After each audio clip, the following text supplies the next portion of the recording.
Chers amis, bonjour, chers frères et sœurs. Je voulais vous parler aujourd'hui dans cette deuxième vidéo d'un sujet en relation avec un petit peu la fête d'hier que nous avons célébrée, qui était cette Faustine, qui nous parle de miséricorde. C'était le 5 octobre.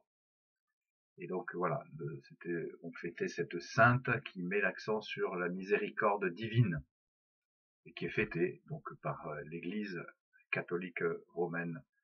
En ce jour, je vous rappelle que pape Saint Jean-Paul II a institué un jour dans l'année liturgique consacré à la divine miséricorde.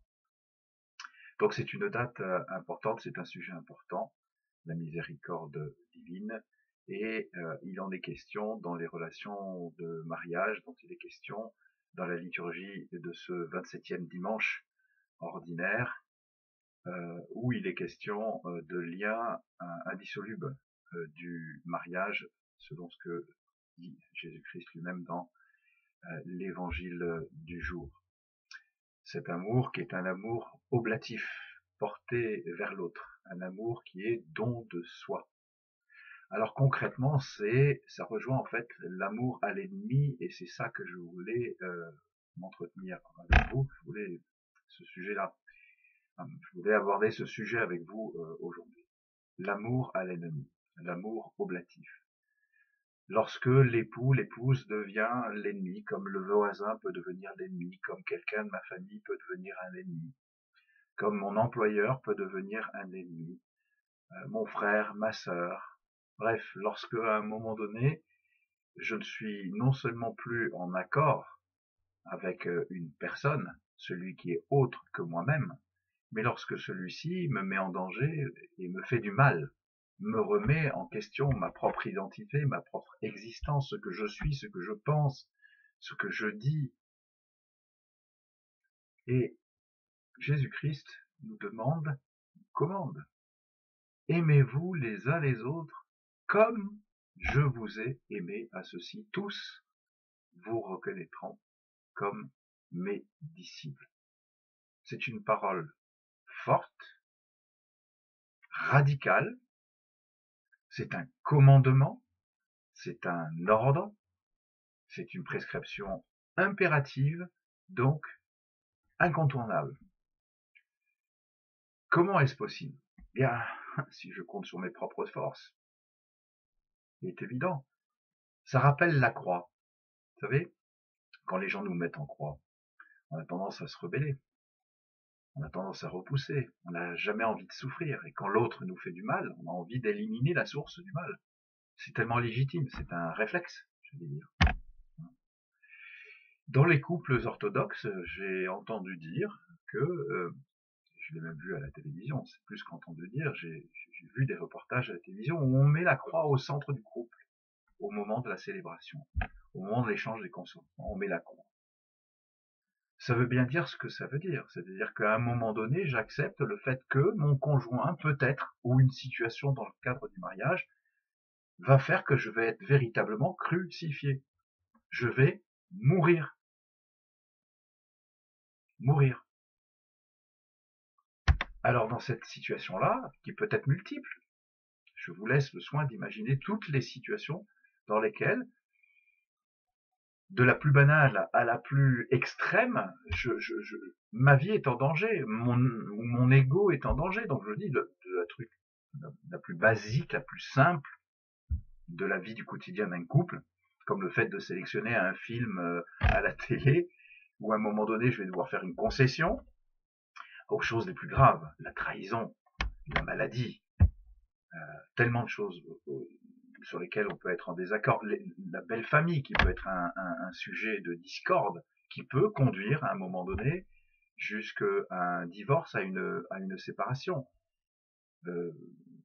Beaucoup de choses. Moi-même qui suis marié, je pourrais vous donner des exemples personnels, et chaque couple pourrait vous donner des exemples de la vie quotidienne qui rend difficile la cohabitation au-delà de l'amour, du sentimental que l'on peut éprouver pour son conjoint. Alors, c'est là où effectivement on arrive à ce que c'est que l'amour à l'ennemi.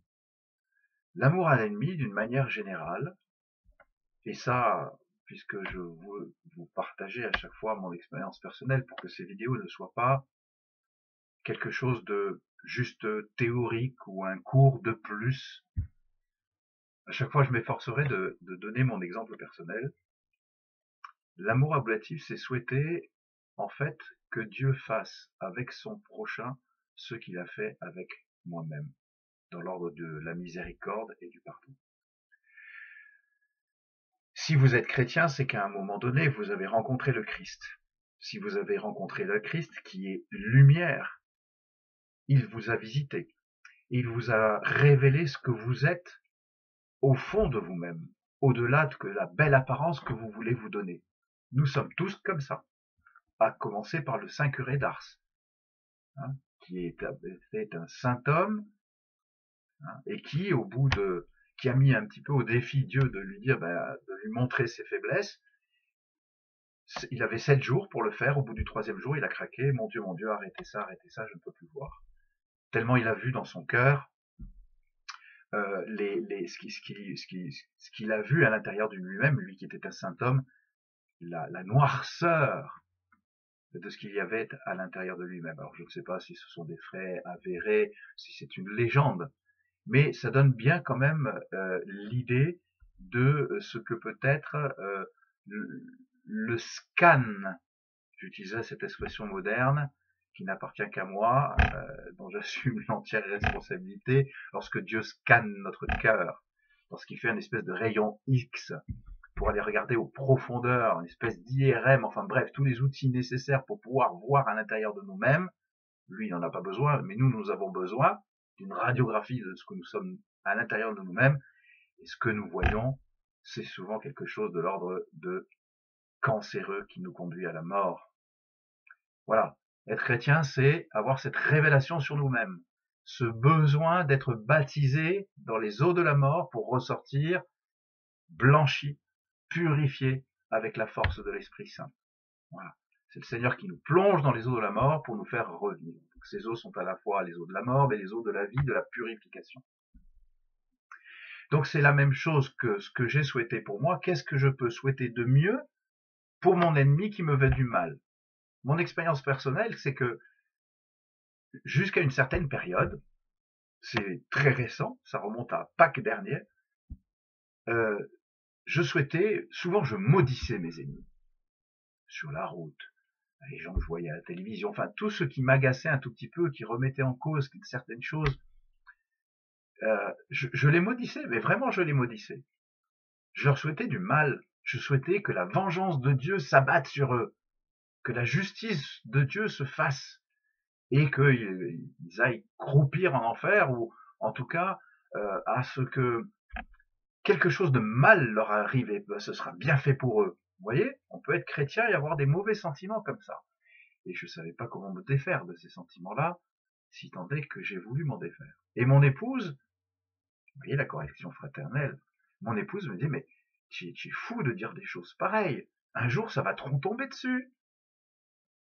Vous voyez, elle avait bien conscience que ce qu'il y avait dans mon cœur, au-delà de la colère légitime, le premier jet, le premier mouvement on peut pas le contrôler, on n'est pas responsable de ça.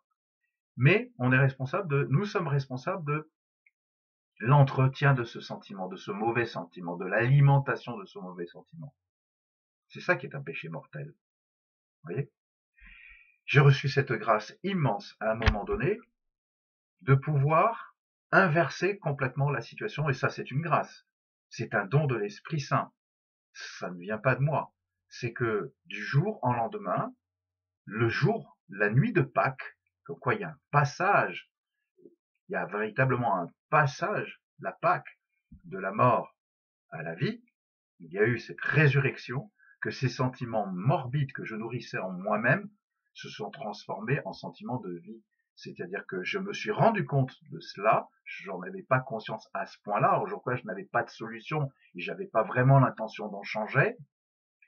Et bien ce jour-là, j'ai pu voir, le Seigneur est venu me chercher et est venu transformer cette malédiction en bénédiction parce que j'ai compris que le Seigneur m'avait fait tellement miséricorde que c'était quand même la moindre des choses que de souhaiter la même chose pour les autres. J'étais tellement joyeux de cette miséricorde sur ma personne, d'avoir été sauvé.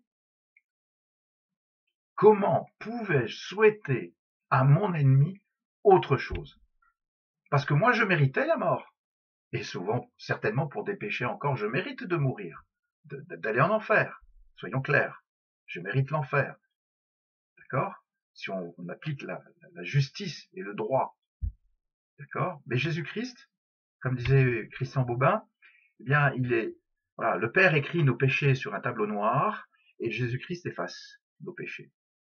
Si tant est que l'on puisse accueillir cette grâce. Eh bien, voilà, ce jour-là, ce jour de Pâques, j'ai compris. Et aujourd'hui, véritablement dans mon cœur, quand quelqu'un me fait du mal, je lui souhaite de recevoir le Christ en lui et de pouvoir recevoir cette joie d'être sauvé. Parce que je ne lui souhaite plus du tout du mal.